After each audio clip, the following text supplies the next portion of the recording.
Hey guys, welcome back to Positive Action. In case you forgot, my name is Devon Brazier and I am your prevention specialist. Let's go ahead and get going on the lesson. I want you to put your thinking hats on, and I have a question for you, a big question. And I wish I could be in the classroom with you guys right now because I can't imagine some of the things that y'all must be thinking about or what some of your answers would be. But I want us to think about some of life's big questions. What are life's big questions? All right. I jot down a few of my own. What is reality? Do we really have free will? What happens after we die? Where did COVID come from? And when will it end? That's a big one right now. And what color of hair do they put on bald people's driver's license? Um, that blows my mind. I'm really baffled by that. That's a question I have. Again, I can't imagine what some of you guys were saying. I don't know if you're answering out loud right now or maybe you're just answering in your head silently. But I want to switch modes just a little bit, and we're going to focus on one question in particular. And it's one that you've all asked yourselves, whether you realized it or not. But here it is. Who am I? Who am I? This is one of life's biggest questions. And in one way, we will spend our entire lives trying to answer that. Because we grow from infancy to childhood and childhood to adulthood, that answer is always going to be changing. Because as we grow and mature and experience life, who we are grows and matures as well. At least I hope it does. Can you imagine being the same person today that you were when you were 7 years old? I know I'm certainly not the same person that I am today that I was when I was your age. And I'm definitely not the same person today that I will be 5 or 10 years from now. We're always growing and we're always changing and we're always evolving. So this question, who am I, is probably one of the most important questions that you're going to ask and answer for yourselves. And you're going to ask and answer it for yourself many times throughout your life. So who we are is called our self-concept. And our self-concept is the way that we think and feel about ourselves. Positive perceptions about ourselves help us as we navigate through lives. And on the other hand, negative perceptions can hinder us. It's how we judge ourselves. And whether you realize it or not, you're constantly judging yourself, little throughout the day. And did you wake up today and you're like, what's my self-concept? No, probably not. But unconsciously, you've thought about these things, or at least you're going to think about these things throughout the day-to-day, depending on what time it is right now for you guys. Self-concepts can either be positive or negative, or they can be somewhere in between. Some days they may be both, and that's okay. You're not going to feel 100% amazing about yourself 100% of the time. If you do, please teach me, because that hasn't been my experience in life. The point is, it's okay not to feel 100% all in love with yourself 100% every single second of every single day. Your self-concept is never written in stone. It can always change. So if you're feeling a little down on yourself, it's okay. Don't beat yourself up, because we are constantly evolving and changing. There are 4 aspects to your self-concept. There is the physical, intellectual, emotional, and social areas of your self-concept. Your physical is how active we are, how much exercise are you getting, what we eat, do we eat healthy, do we not eat so healthy, how clean are we, have you taken a shower today? Y'all smell pretty good. I think y'all are good to go. And how we protect ourselves from harm. Are you wearing a seatbelt in your car? Do you speed in your car? Are you currently smoking? That's putting yourself at risk. These are all of our physical areas of our self-concept. Intellectual, how we learn, what makes us curious, how we analyze, and how we create. Basically, the brain area of our self-concept. Emotional, it's managing ourselves, managing our feelings and our thoughts, telling ourselves the truth, and living out our dreams and ideas. And then our social area is going to be just like it sounds. It's how we connect to those around us. And hopefully it's by treating them the way that we would like to be treated. But unfortunately, that's not always the case. Okay, so we switching back and forth. Who are you? What is your self-concept? We're going to do a little activity today. I emailed your teacher prior, so hopefully you all were prepared with a sheet of paper. We're going to answer who am I and define our self-concepts in this brief activity. So I hope you guys can see this picture here. This is a piece of paper and it's turned sideways. So what I want you guys to do is to either fold or draw a line right down the middle of that piece of paper, right? So right in the middle, you're going to have a line. And then on each side, I want you to either draw a line down the right side of that first line. Does that make sense? Y'all are smart. Y'all can figure this out. Basically, what I want you guys to do is to create 4 equal columns on your piece of paper. And then for each column, one column will be physical, one column will be intellectual, one column will be emotional, and one will be social.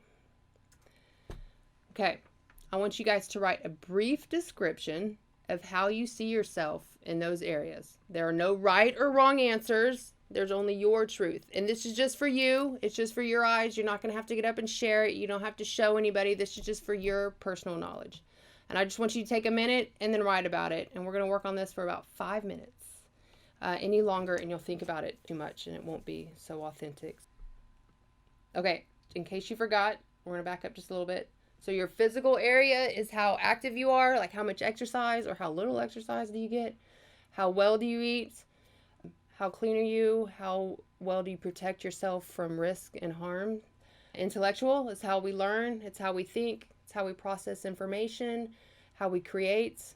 Emotional is managing those thoughts and feelings, telling ourselves the truth, living out our dreams, ideas, and goals. This is where we create our goals. And socially, it's how we interact with those around us, okay? So, each section, write down, make a list of words, write down a short little paragraph. That's up to you guys. Again, this is just for your eyes only. And we're going to spend about 5 minutes. And it starts right meow.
All right, time's up. Hopefully, you guys had time to finish. Hopefully, you guys did it. What I'd love for you guys to do now is to put this somewhere safe. And no, the trash can is not somewhere safe. Keep it. That's what I want you to fold it up, put it in your binder somewhere in your bag, your wallet maybe, but I want you to keep it. And at the end of the year, I want you to pull it back out and look at it and see how differently you feel about yourself then than you do now. Let's see how much we can evolve in the next 7 months. Because remember, we're always changing. Our perceptions of ourselves, our self-concept is hopefully always growing and maturing. So it would be interesting to see where we are today compared to where you guys are going to be in 7 months. So, okay, thinking to yourself, since I can't be there with you, what did you discover about your self-concept? Was it more positive in some areas than it was in others? Maybe more negative than you realized? Or perhaps you're pretty positive across the board. I wish I could be there so we could have an open discussion about these things. This is how most people think about themselves, though. We're positive in some areas of our lives and we are negative in others. What we think about and what we do creates who we are and our feelings about ourselves. If our thoughts and perceptions are primarily negative, what do you think is going to happen? Then we're most likely to do negative things, right? If our thoughts are more positive, then we're more likely to do positive things.